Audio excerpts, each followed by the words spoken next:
Muy bien, nos vamos ahora sí al Salmo 105. Quienes no estuvieron la semana pasada, muy bien, para los que no estuvieron, entonces les reparto lo que estábamos entregando. Para los que no, levanten la mano a los que no estuvieron, a ver si alcanza. Acá tengo más por si acaso. Acá hay. Acá hay. ¿Alguien falta?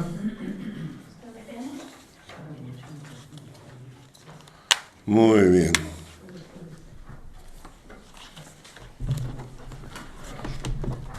Muy bien.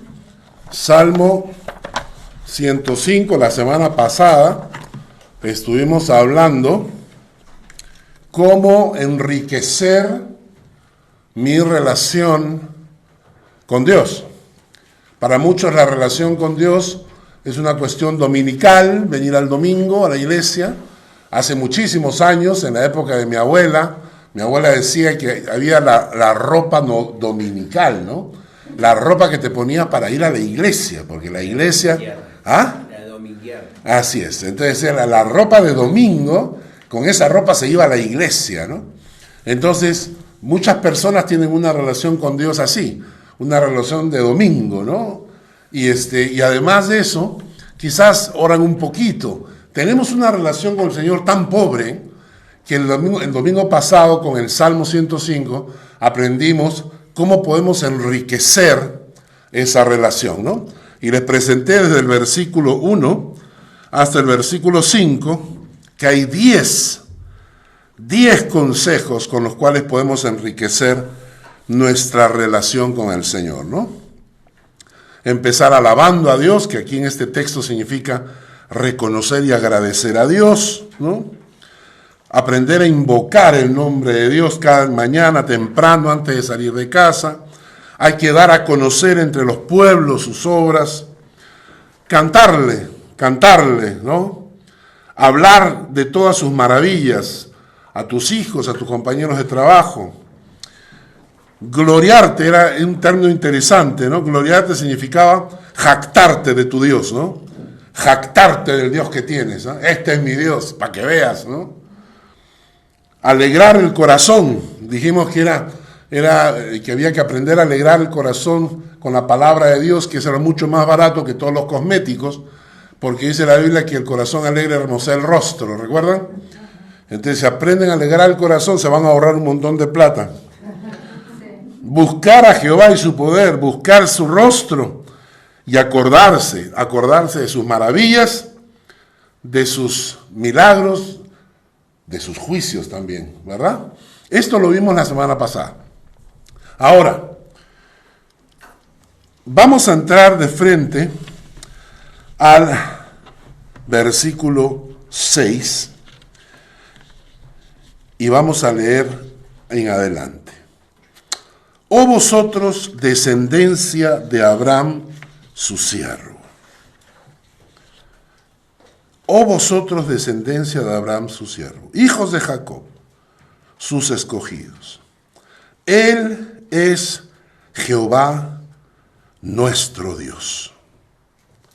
En toda la tierra están sus juicios. Se acordó para siempre de su pacto, de la palabra que mandó para 1000 generaciones, la cual concertó con Abraham y de su juramento a Isaac. ¿Saben qué es el Salmo 105 a partir del versículo 6 en adelante? Es un recordatorio, cantado, porque el Salmo es un canto. Es un canto recordatorio para que los hijos y los hijos de los hijos aprendieran cantando la forma en que Dios guió y cuidó a su pueblo hasta entregarles la tierra prometida. Y ahora que vamos a estudiar el Salmo, nos vamos a dar cuenta que empieza desde Abraham. Empieza con Abraham dándole la promesa, cuando le dice, sal de tu tierra y de tu parentela, que yo te llevaré a una tierra. No le dice a dónde, ¿no? Pero lo lleva a Canaán, ¿no? Y luego viene su hijo Isaac.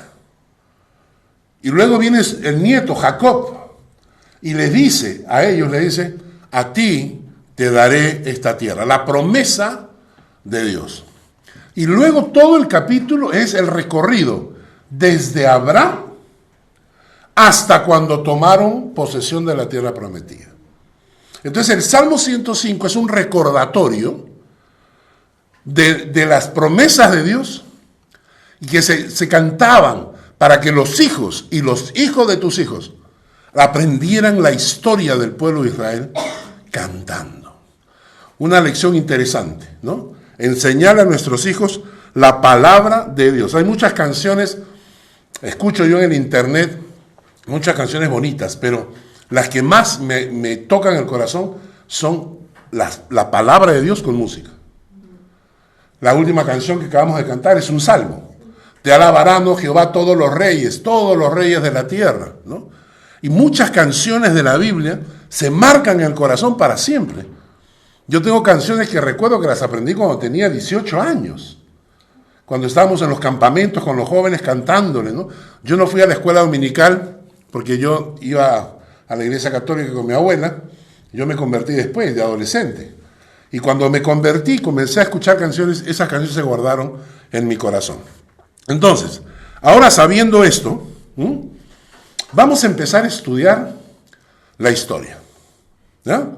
Y entonces empezamos desde el 6 hasta el 15. Es la historia, empieza la historia con Abraham, ¿no? Acabamos de leer hasta el versículo 9. Empezamos con el 9. La cual concertó con Abraham y de su juramento a Isaac, y la estableció a Jacob por decreto, a Israel por pacto sempiterno, diciendo, a ver, vamos a entender el español, ¿no? Un poco de gramática, ¿no? Dice, versículo 8, se acordó para siempre de su pacto, hay un pacto ahí, de la palabra que mandó para 1000 generaciones. Hay un pacto y es una palabra que Dios le dio para 1000 generaciones. Y ese pacto, esa palabra, la concertó con Abraham, la dio por juramento a Isaac y la estableció por decreto a Jacob. ¿Qué palabra? ¿Qué pacto? Lo dice el versículo 11. A ti te daré la tierra de Canaán como porción de vuestra heredad. A ti te daré la tierra de Canaán como porción de vuestra heredad. Esa fue la promesa, esa fue el pacto, esa fue la palabra que Dios le dio. Ahora, lo interesante, quiero que vean esto, ¿no? Es que lo primero que notamos, que este pacto que Dios le dice primeramente a Jacob, Jacob se lo apropió, lo creyó. Dice el texto bíblico que creyó Abraham a Dios y que eso le fue contado por justicia. No dice que creyó Abraham en Dios, sino creyó Abraham a Dios. Quiere decir que Abraham le creyó las palabras que Dios le había dicho. Y ese acto de creer en la palabra de Dios, ese acto de creer en las promesas de Dios, se le contó como justicia a Abraham. La palabra dice, ¿no? Y eso le fue contado por justicia. Eso le fue contado que lo justificó a Abraham delante de Dios. Lo justificó a Abraham. Y esto es importante porque el texto empieza diciéndonos que tenemos que aprender a creer en las palabras de Dios, que no basta creer solamente en Dios. Mucha gente, yo he hablado con gente y me dice, yo creo en Dios. Y le pregunto, ¿pero le crees a Dios? Ahí hay una diferencia abismal. Yo creo en Dios, está bien, pero le crees a Dios. Porque cuando tú empiezas a creer la palabra de Dios, es ahí cuando la palabra de Dios empieza a transformar tu vida. Es ahí cuando las promesas de Dios se dan. ¿Entiendes? Entonces, a Abraham se le considera que fue justificado delante de Dios porque le creyó a Dios. Y aquí yo hago la pregunta, ¿no? ¿Le crees tú a Dios? ¿Crees tú en la palabra de Dios? ¿En la palabra escrita de Dios? Por ejemplo, ¿crees tú en las advertencias que hay en la Biblia? ¿Crees tú en los mandamientos que hay en la Biblia? ¿Crees tú en los consejos que hay en la Biblia? ¿Crees tú en las promesas que hay en la Biblia? Esa es la diferencia. Y eso es lo que te va a diferenciar de un creyente de cualquier lado. Porque se habla de, no, todos somos cristianos, ¿no? En el mundo occidental cristiano, si tú dices, tú no eres cristiano, la gente te dice, ¿qué cosa? ¿Soy un animal o qué? La gente tiene como sinónimo cristiano, persona. Pero la diferencia es que cuando tú crees a las palabras de Dios, eso te convierte en un cristiano que está poniendo su fe en el Señor y en sus palabras. Lo interesante de esta historia es que, miren, cuando Dios le da esta palabra, este pacto a ellos, miren lo que dice el versículo 12. Cuando ellos eran pocos en número y forasteros de Canaán, y andaban de nación en nación y de un reino a otro pueblo. Cuando Dios le da la promesa a Abraham, ¿saben quiénes eran? Eran Abraham y Sara. Los demás eran siervos. No tenía hijos. Cuando Dios le da la promesa a Abraham de que lo va a llevar a la tierra de Canaán, que estaba infestada de filisteos, moabitas, amorreos, de toda esa gente, le dice, ¿ves esa tierra? Sí. ¿Ves todos esos pueblos? Sí. Bueno, toda esa tierra te la voy a dar. Te pones tú en su lugar y tú le dices, ah, sí, claro, claro. O sea, todo eso. Y luego se lo dice a Isaac, es peor todavía. Y luego se lo dice a Jacob, Jacob tenía 12 hijos, ¿no? Entonces ya eran un poquito más. Cuando Dios le hace la promesa, es una misión imposible. Sin embargo, Abraham le creyó. Y eso, hermanos, es la diferencia. Cuando tú crees que las cosas de Dios son posibles, Dios las hace posibles. Dile a este monte que se mueva y vas a ver que se... Entonces, los discípulos, ¿de qué estás hablando? No, naturalmente Jesús no estaba diciendo que un monte se va a mover. Les está diciendo la magnitud de los milagros que Dios puede hacer. Y a nosotros nos falta tanta fe, ¿no? Nos falta tanta fe para saber descansar y creer que las promesas de Dios se van a cumplir. ¿Es difícil? Hablaba con un amigo que ya tiene 60 años y me decía, ¿y mis hijos? ¿Qué va a pasar con mis hijos? Y yo le escribía y le decía, escucha, Dios ha prometido que si tú guardas la palabra, si tú eres fiel al Señor, entonces te irá bien a ti y a tus hijos y a los hijos de tus hijos. Y si yo creo en esa palabra, yo a veces me pongo a pensar, oro por mi hijo Mark en Inglaterra, oro por mi hijo Hans, ¿no? Y le digo, Señor, a veces cuando miro la situación, digo, todavía no están siendo tan bendecidos como yo espero, pero no importa, porque yo he confiado y creo lo que tú vas a hacer. Y yo voy a guardar tu palabra, porque ahí dice, la palabra de Dios dice, que si yo guardo la palabra de Dios, me irá bien a mí, a mis hijos y a los hijos de mis hijos. Amén. Entonces, cuando creemos, activamos el poder de Dios. ¿Habrá algo que sea difícil para Él? Dice Jeremías 32, 27. He aquí que yo soy Jehová, Dios de toda carne. ¿Habrá algo que sea difícil para mí? Esa pregunta es como una cachetada.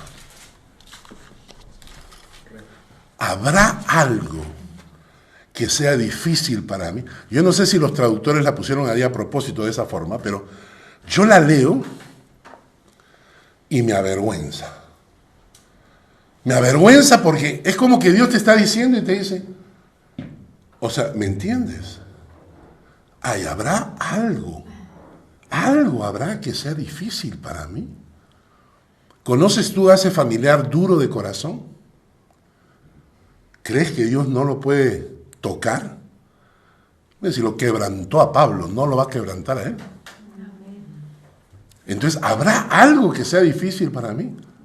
Claro, que sea su voluntad es otro tema, pero ¿habrá algo que sea difícil?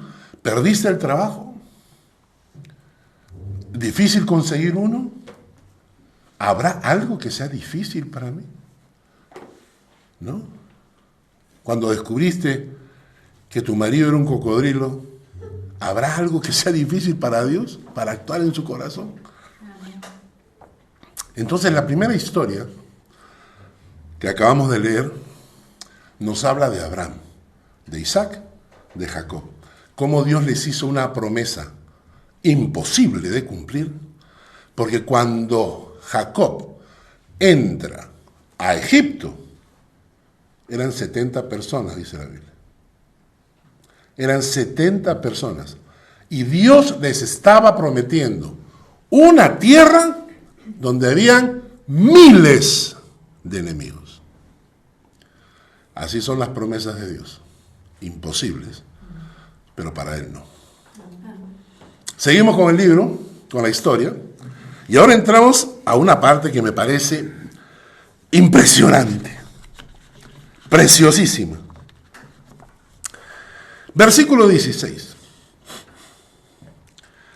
Trajo hambre sobre la tierra y quebrantó todo sustento de pan. Si ustedes leen ahí la referencia, Génesis 41. Y ahora me tienen que poner mucha atención, porque voy a correr por la historia y necesito que haya gente inteligente en la iglesia, ¿no? Para que puedan entender todo el punto de vista. Dice, miren el versículo, dice, trajo hambre sobre la tierra y quebrantó todo sustento de pan. Dios revela de antemano que viene un tiempo de hambruna que será brutal en la zona del Medio Oriente. Especialmente en la zona de Egipto, que era en ese tiempo el imperio. Entonces viene un tiempo de hambruna donde la gente, muchísima gente, va a morir de hambre. Especialmente aquellos que no estaban cubiertos por la mano egipcia, es decir, por el imperio egipcio, ¿no es cierto?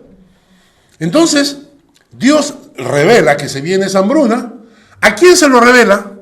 Al egipcio, al faraón, ¿no? ¿Cómo se lo revela? En un sueño, pero un sueño que él no entiende. ¿Por qué Dios le revela al faraón un sueño? El sueño que ustedes conocen, de las vacas gordas y las vacas flacas, ¿no? Que primero aparecen 7 vacas gordas y luego aparecen 7 vacas flacas que se comen a las vacas gordas, ¿no? Y las espigas igual.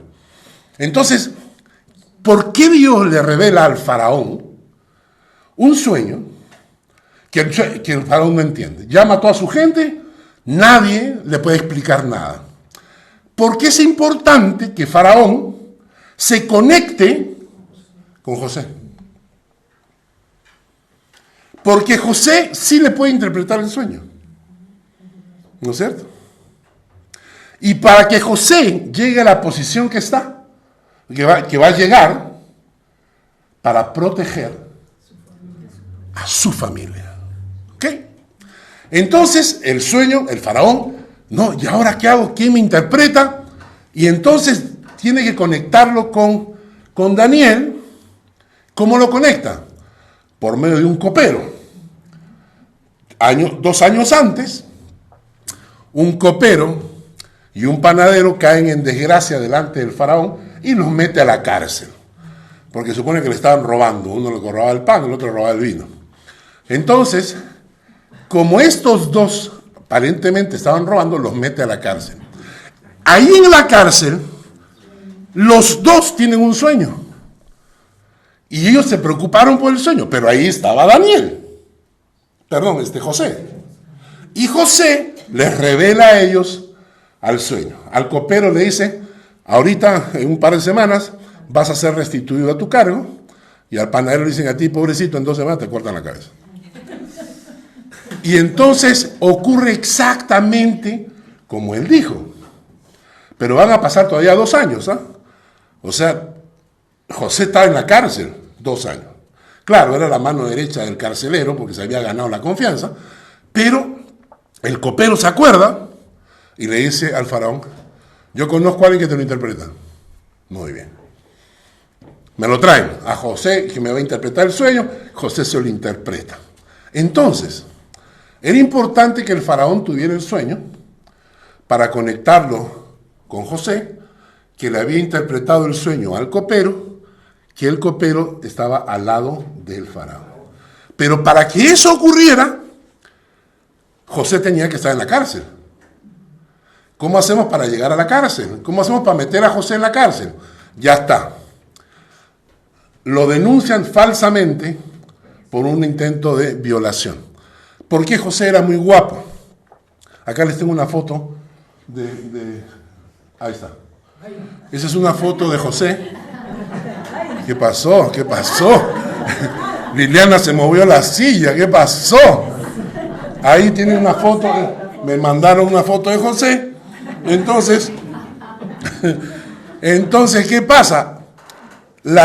José trabajaba en la casa de Potifar, un general del ejército egipcio. Era la mano derecha del general. Y general vio que todo lo que José tocaba prosperaba. Entonces dice, le entrego toda la responsabilidad para que administre todas mis cosas, para que me haga prosperar, me haga rico. La única cosa que le prohibió es que le ponga el ojo a la esposa, ¿no? Pero la esposa quería que le ponga el ojo, ¿no? Y la esposa, ¿no? Después de ver a José, se emocionó la muchacha y dijo, a ver, pero como José era fiel al Señor, no cae.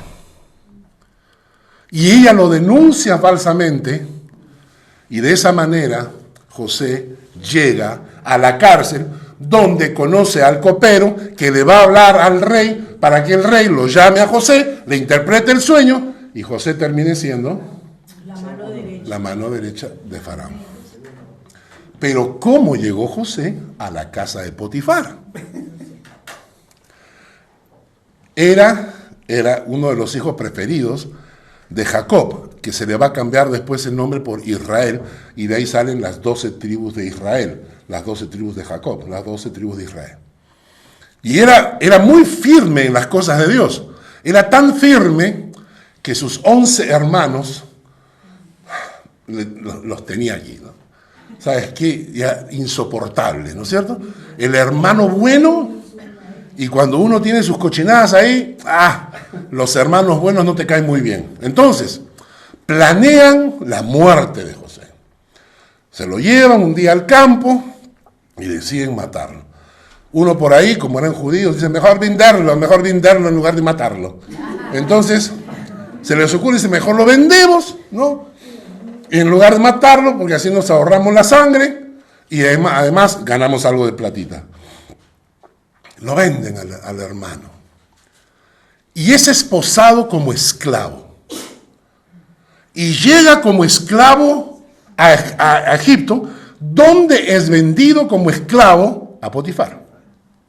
Eso quiere decir que era necesario que los hermanos quisieran matarlo para luego venderlo, para que fuese llevado con grilletes como esclavo para llegar a la casa de Potifar, que iba a comprarlo, donde Potifar lo iba a elevar a ser su administrador, donde la mujer quería acostarse y lo va a denunciar falsamente, donde va a llegar a la cárcel para conocer al copero que lo va a presentar ante el faraón para que le interprete el sueño y así llegar a poder proteger al pueblo hebreo. Ahora piensen en esto.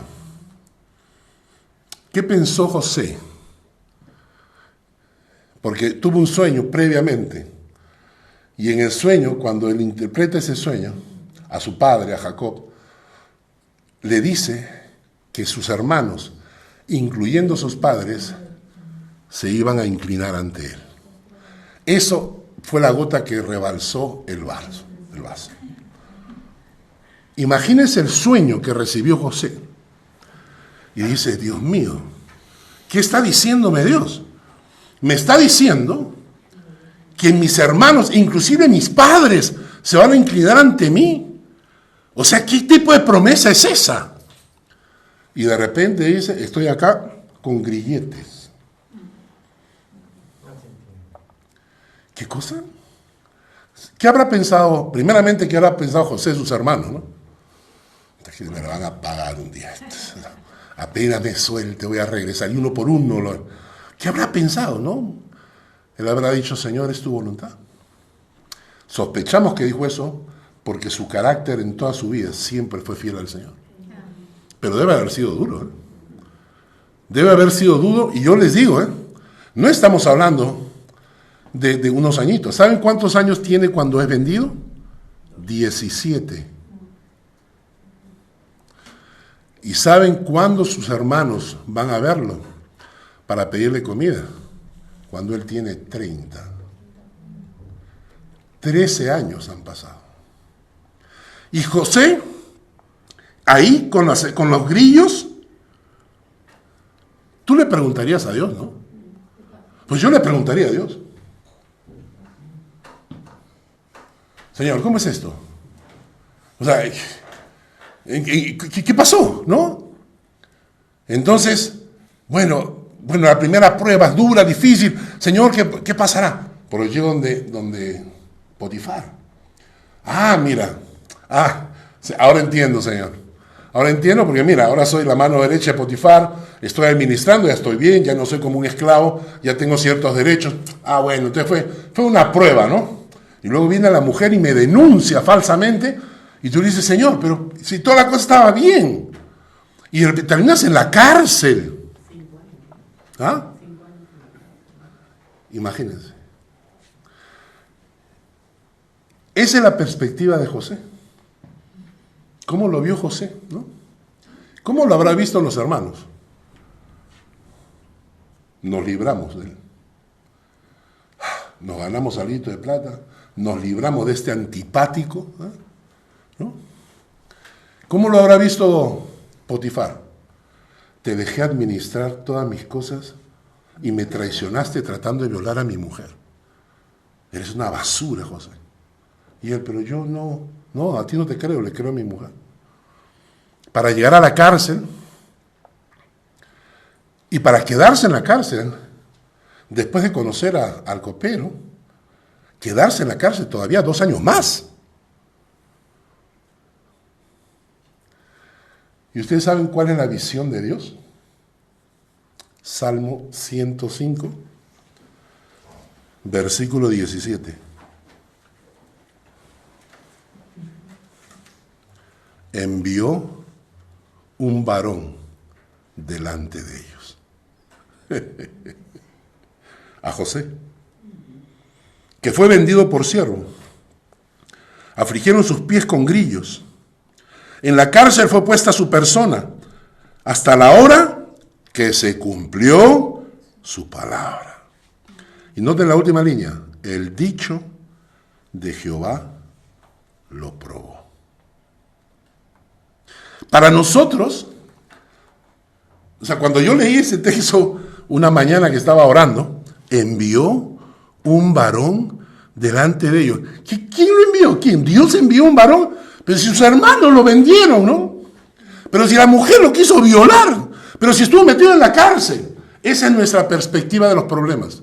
Nuestra perspectiva de los problemas es, vemos los árboles podridos, pero no vemos el bosque.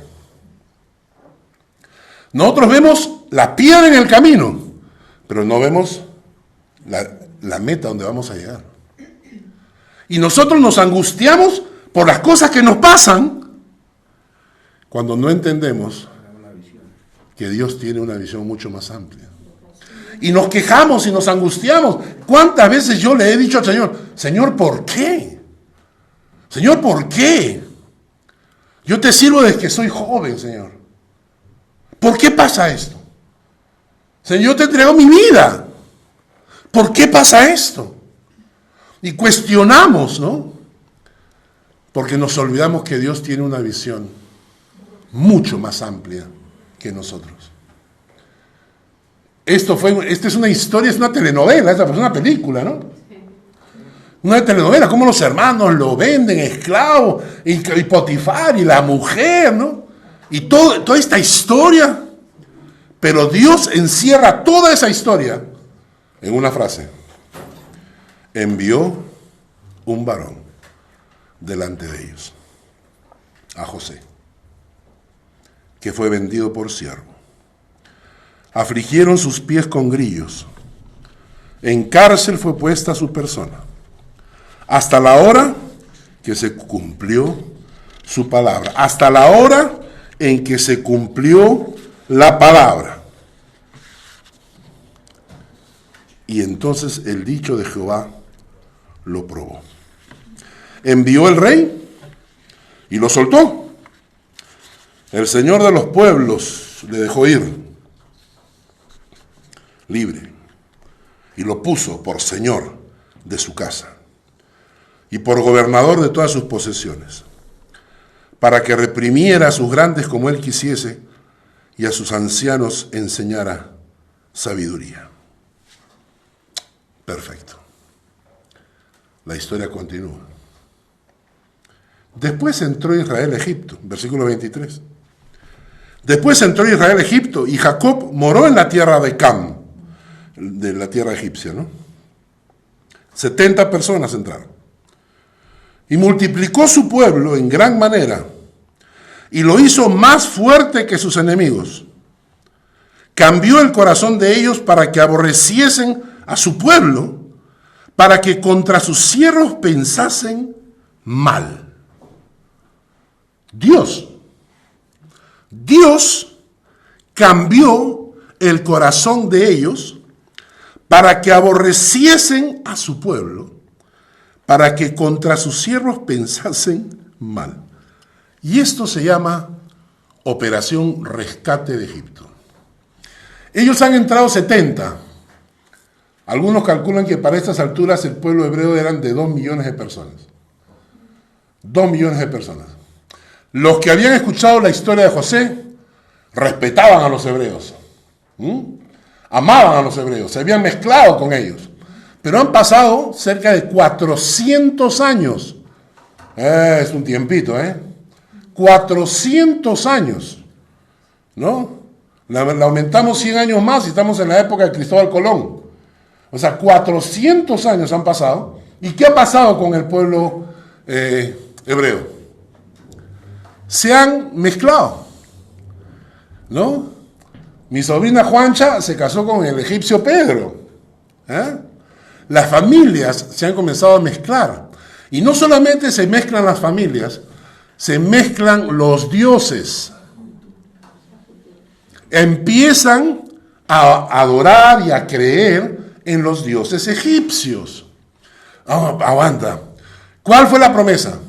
Yo a mi pueblo me lo llevo a Canaán. Ahora sí, ya, 2 millones. Ahora sí, teman, porque viene mi pueblo. Y el pueblo hebreo, 2 millones de personas, calculemos que fuesen 500,000 hombres, los demás sean niños, mujeres y ancianos. 500,000 hombres ya es un ejército, pues, ¿no?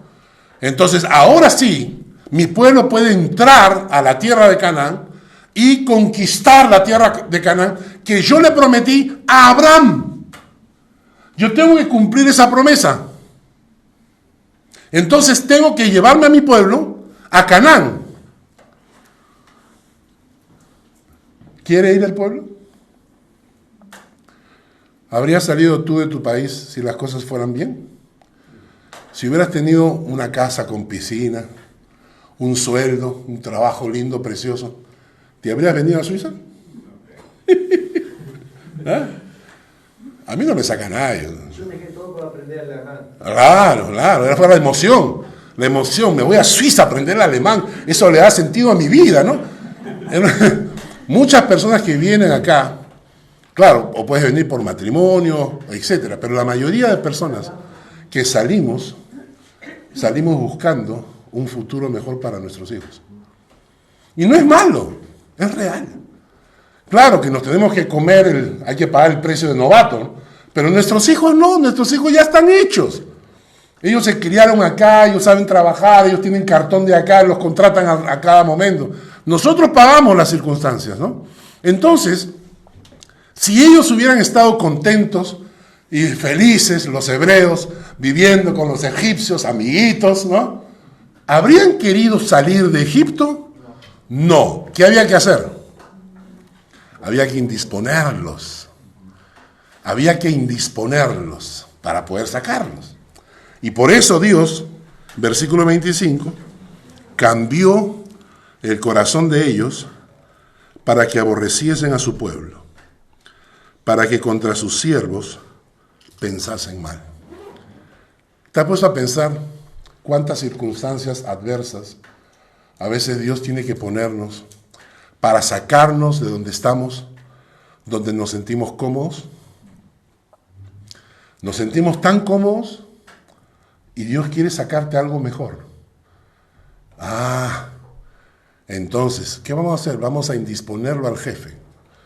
Y el jefe comienza a mirarte mal, y te comienza a criticar, y ¿qué te pasa? ¿Por qué? Y tú dices, pero yo no le he hecho nada. Es que no ha hecho nada. No, el que está haciendo es Dios. Dios está trabajando en el corazón de esas personas porque quiere sacarte para llevarte a Canaán. En ese momento no lo vas a sentir así, ¿eh? En ese momento vas a requintar, vas a renegar, vas a estar amargo. ¿Pero por qué? ¿No es cierto? Entonces los egipcios comenzaron a cambiar su corazón hacia los hebreos. ¿Y qué aparece? ¿Quién aparece en el versículo 26? Envió a su siervo Moisés y a Aarón, al cual escogió. Puso en ellos las palabras de sus señales y sus prodigios en la tierra de Cam. Y ahora hace una lista de las plagas que Dios usó. ¿Por qué? Creo que hay una foto de las plagas, ahí está. Las 10 plagas de Egipto. Si ustedes estudian historia, van a descubrir que cada una de las plagas era un dios egipcio. Cada una de las plagas representaba a un dios egipcio. Ellos tenían el dios, por ejemplo, que lo representaba con una rana.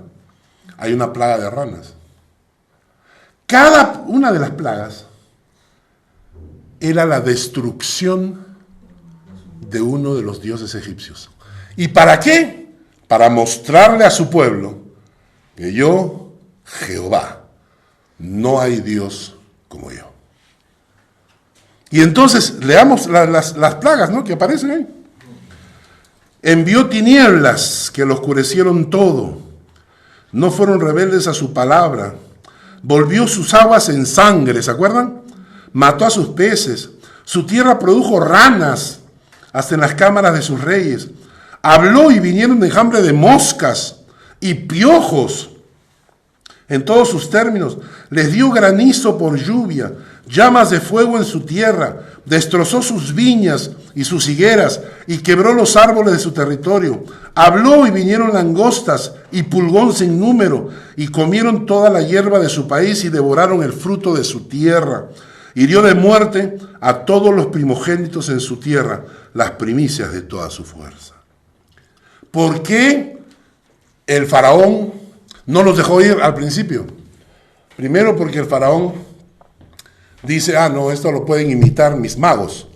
Estas plagas las pueden imitar mis magos, convertir el agua en sangre, ¿no? Se le mete un poco de líquido, se vuelve roja, ¿no? Y lo hicieron. Los magos del faraón copiaron algunos de las plagas. Pero luego la cosa se pone más dura, ¿no? Y un texto interesante es este. Se pone la cosa tan dura que el faraón dice, bueno, ya váyanse. Ya, pero que pase la plaga, ¿no? Entonces Moisés ora, pasa la plaga, y el texto literalmente dice, y Dios endureció el corazón de Faraón. ¿Por qué? Porque todavía no hemos destruido a todos sus dioses.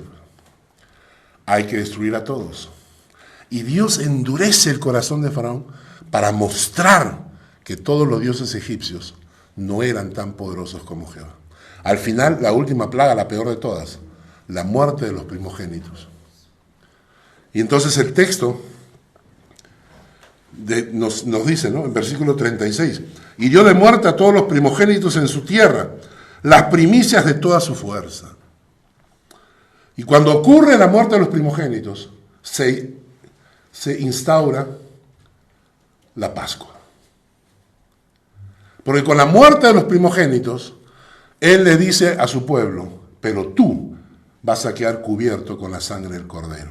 El anuncio del Mesías. Vas a matar un cordero, vas a cubrir el dintel de la puerta con sangre.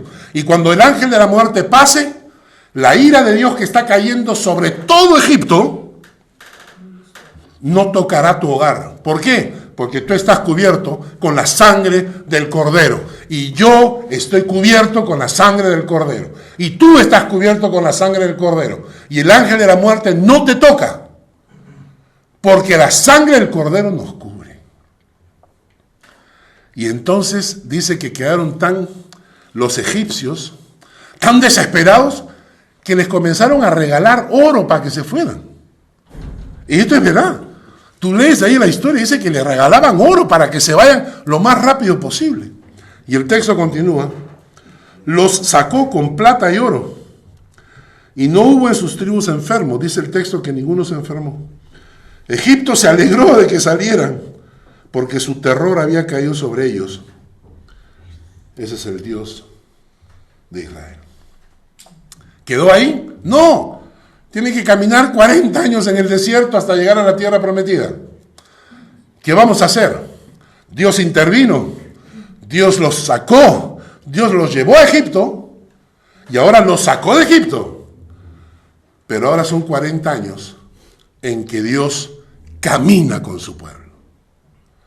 Y lo primero que hace, la primera manifestación de su amor, versículo 39, extendió una nube por cubierta y fuego para alumbrar la noche. En el desierto, con ese sol abrasador que te quema, Dios en su bondad pone una nube que te cubre de ese sol. En la noche hace ese frío, está tan oscuro, vamos a ponerle una linterna, vamos a ponerle un fuego, una llama que alumbre en la noche. Pidieron e hizo venir codornices. Los asió de pan del cielo. Abrió la peña, fluyeron aguas. Corrieron por los sequedales como un río. Se acordó de su santa palabra dada a Abraham, su siervo. Sacó a su pueblo con gozo, con júbilo a sus escogidos. Y les dio las tierras de las naciones que les había prometido. Y las labores de los pueblos heredaron. ¿Y todo esto para qué lo hizo Dios? Para que guardasen sus estatutos y cumpliesen sus leyes. Díganme si no, nuestro Dios no es maravilloso. ¿Y cómo estaba ahí acompañando a su pueblo? La historia de José es impactante. El pobre José se la tuvo que aguantar le tocó ser. ¿Y por qué a José le tocó tanto? Porque cuando Dios quiere prender una fogata, cualquier arbusto le sirve. Pero cuando Dios quiere construir un barco, necesita otro tipo de madera. Si tú quieres ser leña de fogata, quéjate cada vez que viene una prueba. Si tú quieres ser leña de barco, aprende a darle gracias a Dios en medio de la adversidad.